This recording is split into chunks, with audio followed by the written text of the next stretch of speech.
আমরা কজন নবীন মাঝি হাল ধরেছি শক্ত করে রে। আমরা এখন অবস্থান করতেছি জুলাই চত্বরের সামনে, বলবীর চির অন্যতম মশির।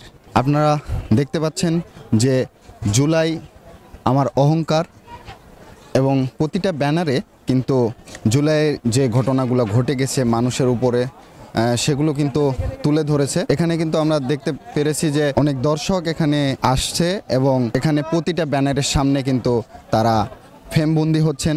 আমরা ঠিক জুলাই আমার অহংকার এর সামনে, তার পাশেই আমরা দেখতে পাচ্ছি যে জুলাই বিপ্লবে কি কি ঘটেছিল, লাল জুলাইয়ের গল্প, সেই গল্পটা কিন্তু এখানে তুলে ধরা হয়েছে। একটা ভাইয়া কিন্তু ইতিমধ্যে এই গল্পটা দেখেছে, আমরা তার সাথে একটু কথা বলবো। আচ্ছা ভাই, আপনি যে জুলাই বিপ্লবের যেই অভ্যুত্থান হয়েছে সেইটার যেই এখানে যে ফুটেজে সেটা দেখলেন, এটা দেখে কি বুঝলেন, আপনার অনুভূতিটা কি? এটা আসলে খুবই দুঃখিত একটি ঘটনা।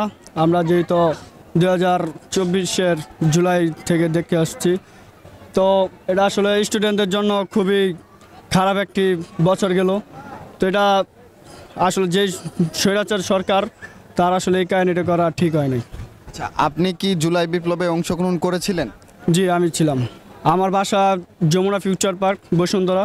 তো আমি ওই পাশের একটা স্কুল ছিল, কালাচাঁদপুর হাই স্কুল, ওখানে থেকে আমি অংশগ্রহণ করেছি। যে পানি লাগবে পানি, শহীদ মীর মুগ্ধের একটি ছবি এখানে তুলে ধরা হয়েছে। ছবিতে লেখা রয়েছে জামাত শিবির ছাত্র দলের উদ্দেশ্যে কিছু কথা। ছাত্র আন্দোলনে ঢুকে ছাত্র আন্দোলনটাকে রাজনৈতিক দলের আন্দোলন বানাবেন না। পাশে আমরা দেখতে পাচ্ছি যে শহীদ ফারহান ফাজের ঢাকা রেসিডেন্ট কলেজের শিক্ষার্থী, তিনি কিন্তু শহীদ হয়েছেন, তার ছবিটাও কিন্তু এখানে তুলে ধরা হয়েছে। ঠিক তার পাশে আমরা দেখতে পাচ্ছি যে যেই শহীদ ভাইয়ের জন্য আমাদের এই অভ্যুত্থান, এই স্বাধীনতা আমরা পেয়েছি, শহীদ আবু সাইদ বৈষম্য বিরোধী ছাত্র আন্দোলনের প্রথম শহীদ হয়েছিলেন। ঠিক তার পাশেই আমরা এখানে লক্ষ্য করলে দেখতে পাবো যে শহীদ আবু সাইদের প্রতিজ্ঞাটি কি ছিল, আমরা ঠিক তার পোস্টে আমরা এখানে লক্ষ্য করলে দেখতে পাবো যে সে একটা পোস্ট করেছিল একদিন আগে, তার একদিন পরে কিন্তু সে মারা গিয়েছিল। সেই পোস্টে লেখা ছিল, যদি আজ শহীদ হয় তবে আমার নিথর দেহটা রাজপথে ফেলে রাখবেন। ছাত্র সমাজ যখন বিজয় মিছিল নিয়ে রুমে ফিরবে তখন আমাকেও বিজয়ী ঘোষণা করে দাফন করবেন।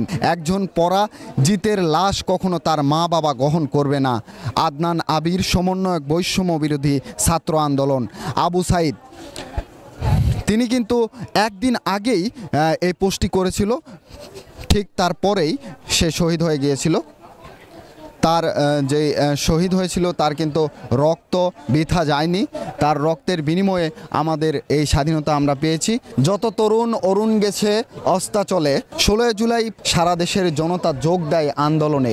আশা ছিল দাবি মেনে নিয়ে ছাত্র জনতার কথা শুনে কাজ করবে সরকার, কিন্তু দেশবাসী সবিনয়ে দেখল সরকারের নির্দেশে ছাত্র জনতার উপর শুরু হলো ভয়ঙ্কর আক্রমণ ও গুলিবর্ষণ। স্বাধীন বাংলাদেশে এমন নৃশংসতা কেউ দেখেনি। কোমলমতি ছাত্রদের নিরীহ সাধারণ মানুষের প্রাণ ঝরে যেতে থাকলো একে একে। শোকে ও বিস্ময়ে শুদ্ধ হয়ে দেশবাসী দেখতে থাকলো নৃশংস হত্যাকাণ্ডের সন্তানের রক্তাক্ত লাশ। আজকে এই জুলাই চত্বরে দাঁড়িয়ে কেমন অনুভূতি হচ্ছে একটু এই 2025 সালে বলবেন? জি, অবশ্যই ভালো একটা অনুভূতি হচ্ছে, কারণ 2024-এর জুলাই আগস্টে ছাত্র আন্দোলনের যেই ত্যাগ তিতিক্ষা বা যে ধরনের কি বলে এটাকে, যে স্যাক্রিফাইস তারা করছে, তাদের বিনিময়ে আমরা নতুনভাবে আবার বাংলাদেশকে সাজানোর সুযোগ পেয়েছি। এটা অবশ্যই ভালো লাগতেছে, এবং এখানে এই উদ্যোগটা খুবই প্রশংসনীয়, যে সবাই যাতে জানতে পারে, যারা নতুন প্রজন্ম আছে বিশেষ করে, তাদের জন্য এটা খুবই জানার খুব সুযোগ করে দিবে আর কি। এখন আসলে শান্তি প্রতিষ্ঠা করার জন্য যেটা ছাত্রদের উদ্দেশ্যে বা আমাদের সবার উদ্দেশ্যে হচ্ছে, সবার সহযোগিতা করতে হবে এই জায়গায়। হ্যাঁ, কারণ একটা দেশ 16 বছর এক ধরনের শাসন ব্যবস্থার মধ্যে ছিল, যেটা থেকে আমরা বের হয়ে আসছি। এখন নতুন করে সাজানোর জন্য আমাদের সামনে প্রচুর পরিমাণ কাজ করতে হবে, দেশকে আগায় নিয়ে যেতে হবে।